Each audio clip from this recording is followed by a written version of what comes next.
감사합니다.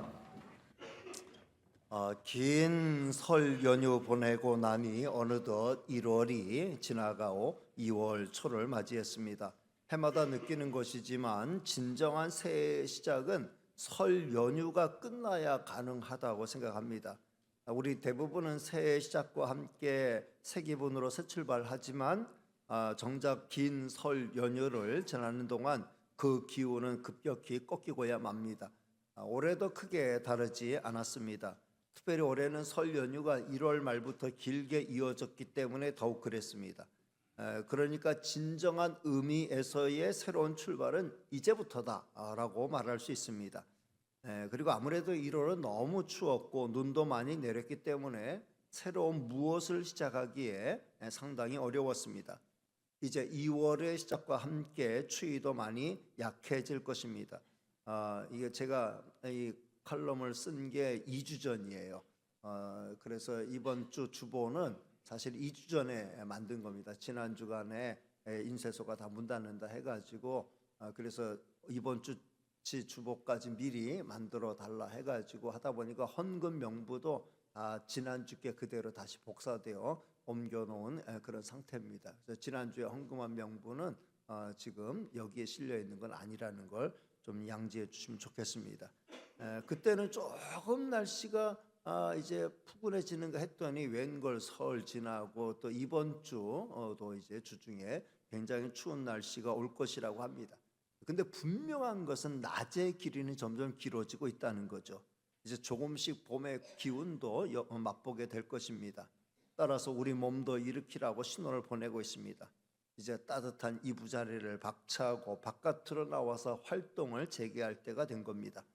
우리 교회는 올해를 총력 전도의 해로 정했습니다. 목자 잃고 헤매는 가련한 양들을 선한 목자이신 예수 그리스도께로 인도하는 역할을 충실히 감당하자는 데 목적이 있습니다. 1월은 이걸 위한 준비하는 기간이었다고 하면 2월부터는 이제 이걸 본격적으로 실행에 옮길 때입니다. 전도회를 활성화하기로 하고 남전도회, 여전도회, 또 시니어 전도회, 또 그다음에 우리 젊은 사람들 전도회로 기존의 전도회가 어떤 이제 교제 위주라고 하면 이제는 실질적인 전도를 목적으로 이제 전도회가 움직이게 될 겁니다. 기존의 전도팀은 그대로 화요일 날 전도 활동 전개하고 나머지 전도회들이 그 전도의 성격에 맞는 그런 전도 전략을 가지고 다양한 요일에 각자의 방법으로 전도 활동을 전개하면 풍성한 전도의 효과가 있을 것이다 라고 기대합니다. 우리는 지금도 잃은 양들을 주님께로 인도할 수 있기 위해서 열심히 기도하고 있습니다. 기도하지 않고 전도하러 나가면 백전백패예요. 그러나 지금 우리는 3일 기도회 때마다 열심히 기도하고 있고 우리가 또 생명 노트에 우리가 전도할 사람들을 이름을 적어놓고 매일 기도하는 가운데 있습니다. 그 어느 때보다 전도의 효과가 확실하게 나타날 것을 기대합니다. 많은 영혼들이 주님의 품으로 돌아오는 걸 상상해 봅니다. 이런 기대가 현실로 우리 앞에 펼쳐지게 되기를 주님의 이름으로 축복합니다. 오늘도 저는 지난 시간에 이어서 예수님께서 잃은 양들을 찾아 나서는 제자들에게 주신 말씀을 살펴보도록 하겠습니다. 근데 이 오늘 말씀은 문자 그대로 보면은 많은 오해를 낳을 수 있는 예수님이 하신 말씀 가운데 대단히 어려운 말씀이에요. 그냥 읽어서 쉽게 이해가 되지 않는 이런 말씀은 그 말씀의 깊은 뜻이 무엇인가를 제대로 깨닫는 게 중요합니다. 예수님은 은유와 비유를 많이 사용하셨고 역설법도 자주 사용하셨습니다. 그러니까 그 말씀의 숨은 뜻을 잘 이해할 수 있어야 합니다. 자, 먼저 34절 말씀 읽어보겠습니다. 시작. 내가 세상에 화평을 주러 온 줄로 생각하지 말라. 화평이 아니요 검을 주러 왔노라. 이 말씀만 달랑 떼놓고 말하면 정말 이게 예수님의 말씀이 맞나 의심스러울 정도죠. 내가 화평을 주러 온 게 아니라 검을 주러 왔다 이렇게 말씀하고 있잖아요. 사랑과 평화를 주러 이 땅에 오신 예수님인 줄 아는데 화평이 아니라 검을 주러 오셨다라는 말씀은 금방 이해가 안 되는 말씀이에요. 성도 여러분, 예수님은 십자가의 희생을 통해 하나님과 죄인인 우리 사이에 화평의 다리를 놓으셨죠. 그리고 이스라엘과 이방인들 사이에, 사람과 사람 사이에도 화평의 다리를 놓으셨어요. 참된 평화를 이 땅에 가져오셨습니다. 오늘 말씀은 이 말씀과 정반대되는 말씀을 하고 있습니다. 도대체 무슨 의미가 있는 것일까요? 저는 이렇게 이해했습니다. 성도 여러분, 참된 평화나 참된 자유는 절대로 저절로 주어지지 않습니다. 참된 평화나 참된 자유는 피를 요구해요. 왜냐하면 그걸 원하지 않는 자들이 있기 때문이죠. 어떤 자들이 그걸 원하지 않을까요? 기득권을 누리고 있는 자들입니다. 저들은 많은 사람이 자유를 누리지 못할 때 그들이 남은 사람들이 얻을 자유를 독차지하고 있었어요. 많은 사람은 그들의 호령과 압제하에 참된 자유를 누리지 못하고 있을 때 자기들은 많은 자유를 누리고 있었습니다. 예수님 당시 제사장들과 바리새인과 서기관 등의 무리도 그 나름의 기득권을 누리고 있었죠. 부당한 수단과 방법을 사용해서 막대한 부를 그들은 독차지하고 있었습니다. 성전 제사 제도를 이용해서 성전에서 장사하는 장사꾼들과 결탁해서 부정한 이득을 취하고 있었습니다. 예수님은 이들의 권세를 깨뜨리시고 바른 예배와 바른 자유와 바른 삶을 세우기를 원하셨어요. 따라서 저들과의 싸움은 필연적인 것이었습니다. 중요한 건 싸우는 방법이죠. 예수님은 물리적으로 제자들을 창검으로 무장하게 하셔서 칼 대 칼로 저들과 싸우지 아니하셨어요. 예수님이 던지신 검은 피를 흘려 싸우는 그 검이 아니라 영적인 검을 예수님은 드신 거죠. 예수님은 힘으로 저들과 싸우지 않으시고 저들의 손에 사로잡혀 모진 핍박을 당하심으로 싸우셨어요. 예수님은 저들의 손에 의해 처절히 찢기시고 상하시고 마침내 죽임을 당하셨어요. 그리고 참된 평화와 자유를 우리에게 안겨주셨죠. 이렇게 봤을 때 예수님의 싸움은 악으로 악을 이기는 싸움이 아니라 선으로 악을 이기는 싸움이었다는 거죠. 물리적 싸움이 아니라 영적인 싸움이었다는 것입니다. 성도 여러분, 우리가 이 세상을 향해 싸워야 될 싸움이 바로 이런 싸움이라는 거예요. 그러니까 단단한 각오는 필수입니다. 이런 싸움의 성격을 제대로 이해하면 예수님이 그 다음에 이어서 주신 말씀도 이해할 수 있습니다. 35절, 36절 말씀 드리겠습니다. 시작. 내가 온 것은 사람이 그 아버지와 딸이 어머니와 며느리가 시어머니와 불화하게 하려 함이니 사람의 원수가 자기 집안 식구리라. 성도 여러분, 예수님은 집안의 불화를 조장하기 위해 이 땅에 오신 게 아니죠. 이웃을 자기 몸처럼 사랑하라 하셨고 심지어 원수까지 사랑하라 하신 예수님이, 그리고 그 사랑을 친히 몸소 실천하신 예수님인데 집안 식구들끼리 분쟁해라. 부자지간에 모녀지간에 시어머니와 며느리지간에 불화를 일으켜라 라고 예수님이 가르치신 것은 절대로 아닙니다. 예수님이 말씀하신 대로 집안 식구끼리 서로 원수가 되고 가족끼리 불화가 되는 경우는 하나님을 우선순위에 두는 문제가 대두됐을 때뿐이에요. 그러니까 영적인 문제가 발생했을 때 일어날 수 있는 일이라는 거죠. 하나님은 부모 형제를 그 누구보다 사랑하라고 가르치셨어요. 다만 하나님보다 우선순위에 두지는 말아라 라고 말씀하신 거죠. 하나님이 계시고 부모님이 계신 것이지 하나님 없이 부모님이 계신 건 아니라는 거예요. 우리는 하나님을 최우선순위에 두고 하나님을 사랑하고 부모님을 사랑하고 이웃을 사랑하고 원수까지 사랑해야 됩니다. 이 순서만 바로 돼 있으면 하나도 문제될 게 없어요. 하나님을 우선순위에 두는 문제에 있어서는 부모 형제뿐만 아니라 나 자신보다도 하나님을 더 우선순위에 둬야 된다라고 예수님 말씀하고 있어요. 37절 38절에 그걸 말씀하죠. 자, 읽어볼까요? 시작. 아버지나 어머니를 나보다 더 사랑하는 자는 내게 합당하지 아니하고 아들이나 딸을 나보다 더 사랑하는 자도 내게 합당하지 아니하며 또 자기 십자가를 지고 나를 따르지 않는 자도 내게 합당하지 아니하니라. 성도 여러분, 자기 몸을 사명보다 더 소중하게 생각하는 사람은 자기 십자가 질 수가 없죠. 그러나 사명을 더 소중하게 생각하는 사람은 사명을 위해서라면 얼마든지 자기 목숨까지도 기꺼이 내던질 수 있게 되는 거죠. 우리 주님이 원하시는 게 바로 이런 거죠. 우리 주님은 제자들이 이런 중심을 가지고 세상에 나서야 한다라고 가르치신 거예요. 그렇지 않으면 세상에 나가서 주님이 주신 사명을 감당할 방법이 없다는 거예요.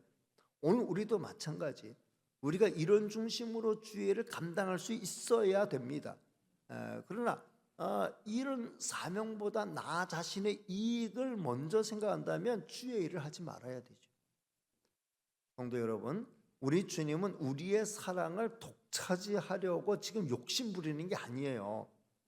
우리 주님은 그야말로 저와 여러분을 사랑하셔서 자신의 모든 걸 내던지신 분이잖아요. 우리보다 우리를 더 많이 사랑하시는 게 우리 주님이셔요. 그러니까 우리 주님이 우리의 사랑을 어떻게든 좀 더 갈취하려고 지금 기를 쓰시는 그게 아니에요. 오늘 우리 주님이 주님보다 다른 걸 더 사랑하지 말라는 말씀은 억지를 부리는 게 아니에요. 진정 주님의 은혜와 사랑을 힘입고 주님의 그 은혜와 사랑의 감격에서 주님을 최고로 사랑할 수 있는 이런 성도는 그 사랑의 힘을 가지고 부모 형제를 인간적인 계산으로 인간적인 정에 의해서 사랑하는 것보다 더 차원 높게 사랑할 수 있고 부모뿐만 아니라 형제들, 이웃들, 원수까지 사랑할 수 있는 힘을 얻게 된다. 그러니까 진정한 사랑의 에너지는 하나님께 받은 은혜와 사랑의 근거에서 하나님을 사랑하는 뜨거운 마음이 불을 때 일어날 때 이런 사랑이 온전하게 성취가 될 수 있다는 거죠. 그렇기 때문에 우리 주님은 다른 무엇보다도 주님을 먼저 사랑하는 법을 배우라라고 가르치시는 거지, 나만 사랑해야 되고 부모 형제 사랑할 필요도 없다, 다 원수시해라, 이웃 사랑할 필요도 없다, 다 원수시해라, 너도 사랑할 필요 없다. 우리 주님이 그런 억지를 부리는 게 아니라는 거예요.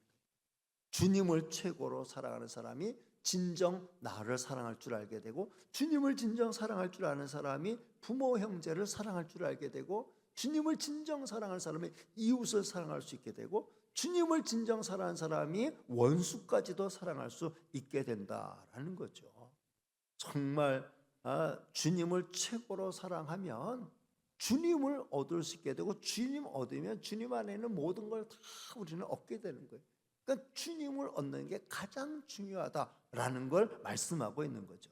자, 39절 말씀을 같이 읽겠습니다. 시작. 자기의 목숨을 얻는 자는 잃을 것이요 나를 위하여 자기의 목숨을 잃는 자는 얻으리라. 주님을 위해서 자기 목숨을 잃으려고 하는 자는 오히려 자기 목숨을 온전히 얻게 되는 효과가 있다.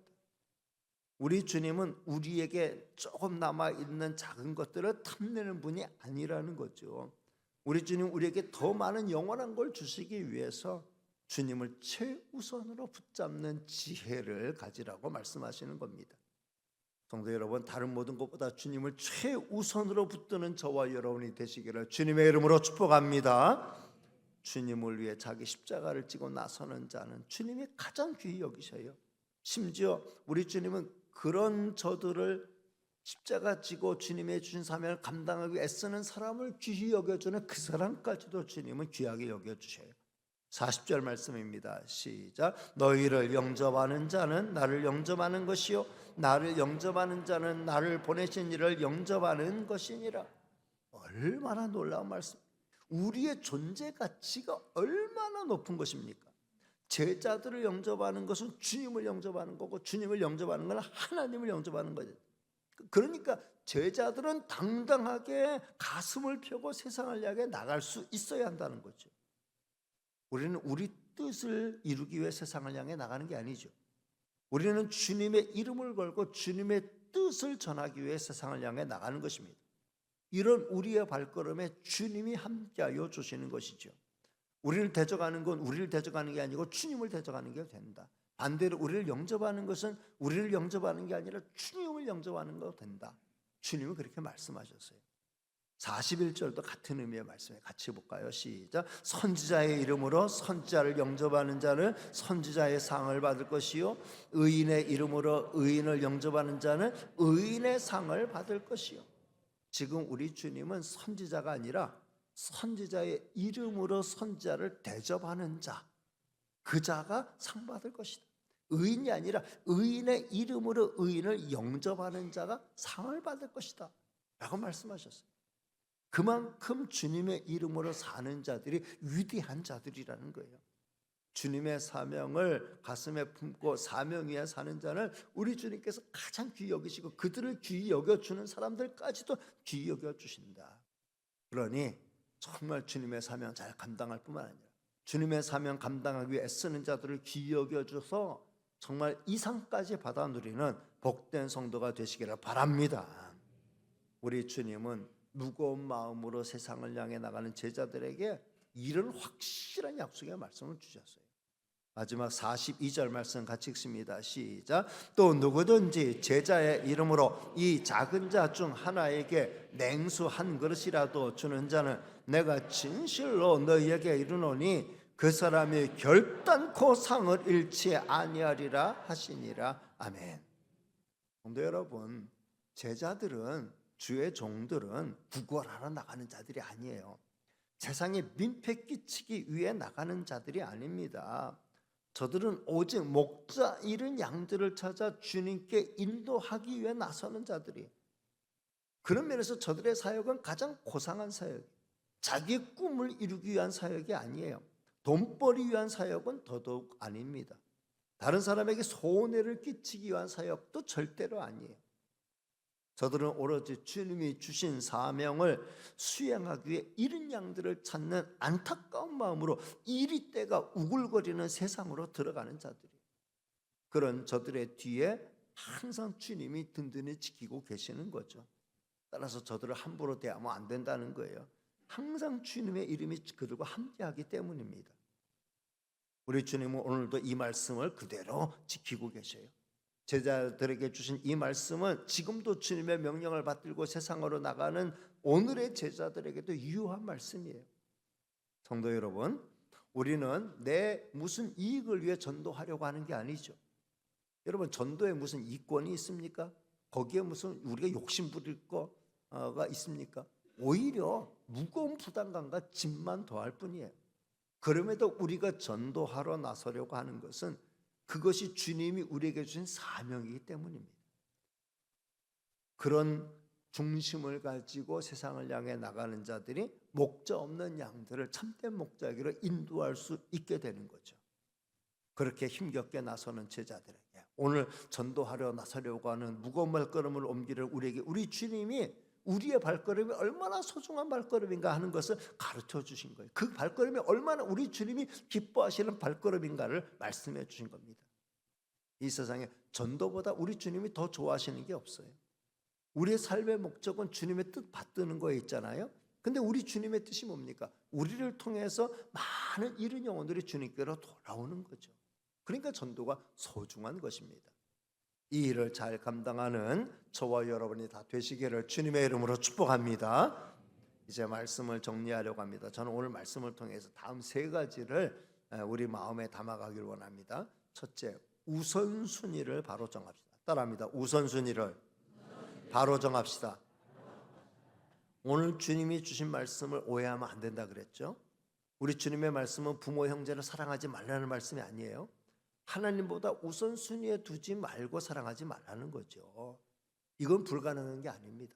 얼마든지 가능하고 얼마든지 자연스럽게 이루어질 수 있는 겁니다. 하나님 사랑하고 부모 형제 사랑하고 이웃 사랑할 수 있는 거예요.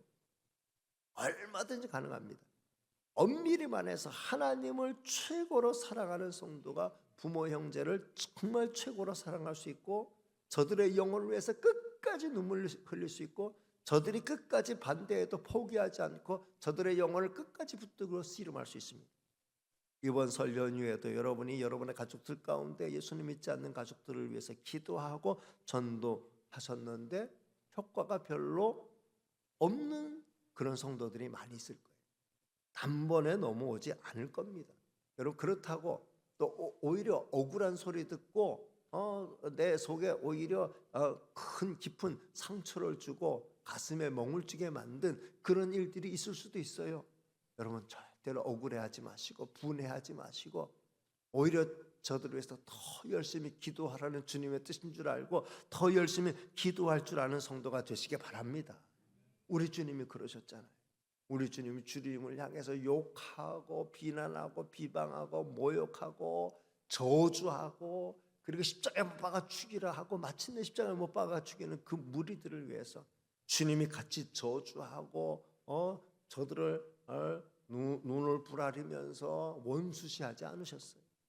오히려 더 뜨거운 눈물을 흘리면서 저들의 죄를 사여달라고 아버지께 기도하면서 구원의 길이 열릴 수 있기를 위해서 기도하셨고 구원의 길이 우리에게 열리게 된 줄로 믿습니다. 우리는 그런 주님의 뜨거운 은혜와 사랑을 힘입어서 주님을 사랑하는 그 중심, 그 우선순위를 바로 세워가면은 다른 모든 것들은 자연스럽게 사랑할 수 있게 되는 거예요. 근데 주님을 뜨겁게 사랑하지 않다 보니까 부모 형제도 정말 주님의 은혜와 사랑을 힘입어 사랑하는 힘이 떨어지죠. 내게 섭섭하게 하면 나도 섭섭하게 하려고 하고 내게 잘해주시면 나도 잘해주려고 하고 내 자녀에게도 내게 잘해주면 더 잘해주고 싶고 내게 못하면 아유 넌 이제 내 자식도 아니야 자꾸 답을 쌓으려고 하는 이런 못된 마음이 생기는 거예요. 그런데 주님을 사랑하는 마음, 주님을 우선순위에 두고 주님의 은혜와 사랑에 감격하며 주님을 사랑하는 마음이 내 마음속에 뜨겁게 불타오르면 뜨겁게 사랑할 수 있게 되는 겁니다. 그러니 주님보다 부모 형제를 더 사랑하지 말고 주님보다 자녀를 더 사랑하지 말고 주님보다 다른 어떤 걸 더 사랑하 너보다도 주님을 더 사랑하라는 말씀은 주님이 억지를 부리는 말씀이 아니라 이게 인생의 모든 문제를 풀어가는 정답이기 때문에 가르쳐준 주님의 비법이라는 사실을 깨닫고 주님을 가장 뜨겁게 사랑할 줄 아는 그 중심을 세워가는 그 우선순위를 세워가는 저와 여러분이 되시길 바랍니다. 그러면은 부모 형제도 더 뜨겁게 사랑할 수 있고 이웃도 더 뜨겁게 사랑할 수 있고 심지어 원수까지 사랑할 수 있고 끝없이 포기하지 않고 사랑할 수 있는 뜨거운 에너지가 생기게 될 줄로 믿습니다. 하나님을 최우선으로 뜨겁게 사랑하는 저와 여러분이 될 수 있기를 주님의 이름으로 축복합니다. 두 번째는 내 십자가를 잘 짊어지고 주님의 뒤를 따릅시다. 따라합니다. 내 십자가를 잘 짊어지고 주님의 뒤를 따릅시다. 우리 주님은 자기 십자가 짊어지고 주님의 뒤를 따르라고 말씀하셨죠. 자기 십자가 지지 않고 주님의 뒤를 따른다는 건 말도 되지 않아요. 십자가 지지 않고 주님의 뒤를 따를 수가 없어요. 내가 짊어져야 될 십자가가 있다고 하면은 반드시 짊어져야 돼요. 십자가 짊어지는 거 쉬운 일이 아니죠. 많은 고난이 따릅니다. 많은 희생이 따릅니다. 많은 눈물과 많은 고통이 뒤따라요. 그래도 져야 하는 게 내게 맡겨준 십자가예요. 중요한 것은 그 십자가 뒤에 영광이 따라온다는 거예요. No cross, no crown. 십자가 없이는 영광도 없다라는 말이 있잖아요. 맞는 말씀이죠. 이 세상의 모든 일도 고난 없이 절대로 영광에 이르지 못합니다. 수많은 고난과 수많은 역경을 이겨낸 사람들이 위대한 인물로 추앙받게 되는 겁니다. 주님의 일도 마찬가지예요. 십자가 짊어지고 주님의 일을 끝까지 감당하는 자가 주님께 영광의 면류관을 받았을 수 있는 거죠. 우리가 십자가를 짊어진 것만큼 우리는 주님 앞에 가서 큰 상을 받게 됩니다. 십자가에 대한 보상은 이 땅에서 이루어지는 게 아니에요. 우리가 이 땅에서 상 다 받아버리면 하늘에서 받을 상이 없다고 하셨어요. 우리는 이 땅에서 내가 이만큼 충성했는데 내가 이만큼 헌신했는데 내가 이만큼 노력했는데 날 알아주는 게 뭐야? 내가 받는 보상이 뭐야? 반대급부가 뭐야? 이런 거 가지고 따질 필요가 없다는 거예요. 여러분, 내가 수고한 것만큼 헌신한 것만큼 이 땅에서 내가 충분한 보상을 받지 못하면 억울하다, 가뿐하다가 아니라 하늘의 상이 더 쌓이겠구나. 하늘에서 하나님께서 충분한 보상. 우리가 하나님 앞에 서서 하나님의 칭찬과 상을 받게 될 때 정말 모든 섭섭한 마음은 단 하나도 없이 1도 없이 다 사라지게 될 줄로 믿습니다. 우리는 그 은혜와 사랑에 감격하게 되며 그 상을 받게 될 것이에요. 여러분, 이 땅에서 주를 위한 사명의 십자가가 무엇이든 그것이 무겁게 느껴지면 느껴질수록 더욱 주님 사랑하면서 내게 주신 사명의 십자가를 잘 짊어지고 나가는 저와 여러분 될 수 있기를 주님의 이름으로 축복합니다. 마지막 세 번째는 하늘의 상을 쌓아갑시다. 따라합니다. 하늘의 상을 쌓아갑시다. 오늘 주님의 말씀을 살펴보면 우리가 하나님 앞에서 상 받는 방법이 크게 두 가지가 있다는 거예요. 첫째는 내가 친히 제자의 길을 걸어가서 상을 받는 거죠. 많은 영혼을 옳은 대로 인도한, 진리 가운데로 인도한 사람은 하늘의 별과 같이 빛나게 된다. 영원토록 빛나는 존재가 된다. 우리 하나님이 말씀해 주셨어요. 영원히 빛나는 상급이 주어진다는 말씀이죠. 내가 한 영혼을 인도할 때 하늘에서는 잔치가 벌어진다 했으니 많은 영혼을 인도하면은 정말 그만큼 더 많은 상급이 쌓이게 되는 거죠. 내가 열심히 제자의 길을 걸어가고 이런 영혼들을 주님 앞으로 인도할 때 하늘의 상이 쌓아져서 하늘의 큰 상을 받게 되는 거, 이게 상 받는 방법이에요. 근데 두 번째 방법이 있다고 말씀했죠. 내가 직접 전도를 잘하지 못해도 열심히 전도하는 사람을 잘 대접하는 거, 선자를 잘 대접하는 거, 이게 바로 내가 상 받는 방법이기도 하다라고 가르쳐 주셨어요. 전도하는 것만큼 전도하는 자를 전도할 수 있도록 돕는 것도 하늘의 큰 상을 쌓는 일이다. 보냄을 받은 선교사처럼, 보냄을 받은 선교사만큼 중요한 게 보내는 선교사라는 거예요. 보내는 선교사가 없다고 하면 보냄을 받는 선교사는 제대로 선교 사역을 감당할 수 없습니다. 따라서 선교사를 잘 대접하는 게 그 선교의 일의 큰 몫을 감당하는 게 되는 거죠. 전도자를 잘 대접하고 선교사를 잘 대접하는 건 그가 복음을 전할 때 그 복음을 아멘으로 받아들이는 것, 그리고 그가 그 사역을 더 잘 감당할 수 있도록 더 많은 사람을 전도할 수 있도록 그 사역을 돕는 것, 이렇게 진정한 의미에서 돕는 거라고 말할 수 있어요. 우리는 그런 대표적인 사람으로 바울이 빌립보에서 전도할 때 첫 번째 만난 루디아라고 하는 자주장사 여인을 생각해 볼 수 있습니다. 이 여인이 바울이 전하는 복음을 듣고 예수님을 구주로 영접했어요. 그 복음을, 바울이 전하는 복음을 아멘으로 드렸다라고 하는 것 자체가 정말 바울을, 복음 전하는 바울을 가장 잘 대접한 게 되죠. 복음을 받아들임으로 예수님을 구주로 영접하면서 복음 전도자를 잘 대접한 게 되고, 그 다음에 한 일이 뭡니까? 자기 집에 이들을, 바울 일행을 모시고 갔어요.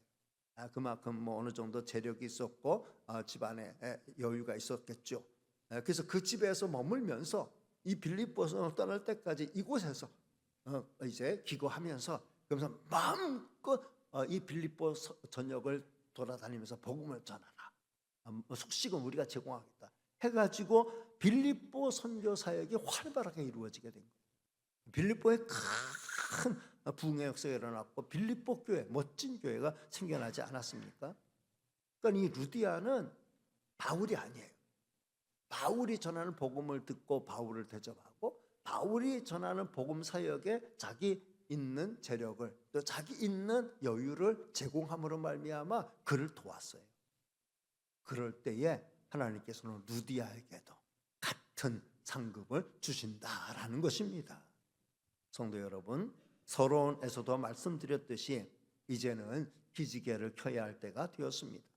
우선은 전도 대상자를 생명노트에 잘 기록해 놓으시라고, 1월까지 잘 기록해 놓으시라고 말씀드렸죠. 그리고 기록하는 걸로 끝나는 게 아니라 매일매일 기도하자고 말씀드렸어요. 여러분 매일매일 기도하고 계시죠? 열심히 기도하시길 바랍니다. 그리고 서서히 몸을 일으켜서 전도의 활동을 이제 시작할 겁니다. 우리 부목사님들이 우리 전도에 소속되어 있습니다. 장모님, 집사님, 권사님, 우리 전도에 소속되어 있습니다. 우리 전도에 이렇게 움직일 겁니다 하면 여러분에게 아마 콜이 갈 거예요. 그럴 때 웬 말이에요? 무슨 말이에요? 깜짝 놀랐어요? 그렇게 하지 말고 예, 그렇습니까? 제가 한 달에 한 번 정도는 시간 내보겠습니다. 많이 요구하지 않을 거예요. 기껏하면 한 달에 한 번. 기껏해요.